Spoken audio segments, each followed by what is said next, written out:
kanun sungin hilay kapwal sinna abay ni chang to pamay Lumong takin ko all di kanun sungin hilay kapwal sinna abay ni chang to pamay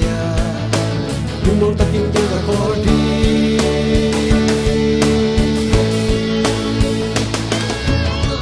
Bang Jerusalem ka Natun ni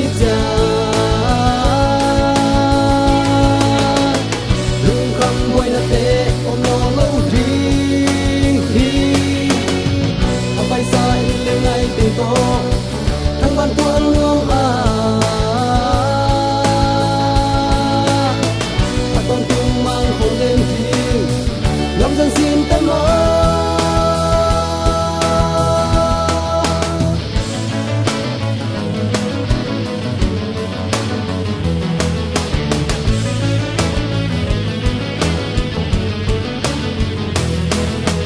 Yen hoyak sanale simone monate katwang nate tu pakyanga katun ni chang phong ante yen hoyak sanale simone monate katwang nate tu pakyanga katun ni chang phong ante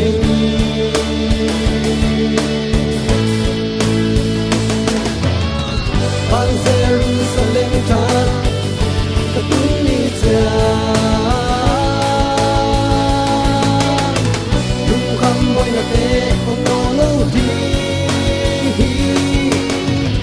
bay sai lên ngay từng tô thăng ban tuang nông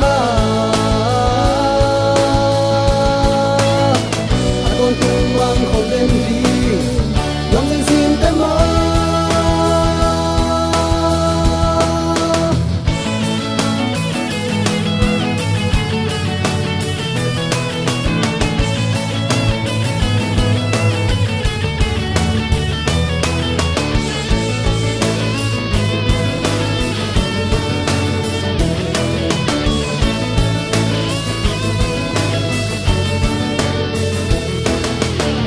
tung katun siang tasami siang teto tung papanala sa komin aton tungin mang komden tung katun siang tasami siang teto tung papanala sa komin aton tungin mang komden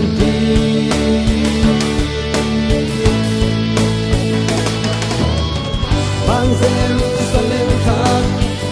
katun ni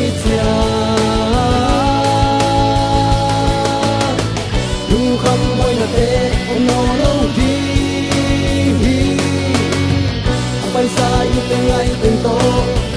thăng ban tuang nông tôn tung mang không tên gì ngắm dân xin tên mơ thăng ban tuang katun siang tasami siang teto tung papanala sa komin aton tungin mang không tên thăng ban tuang katun siang tasami siang teto tung papanala sa komin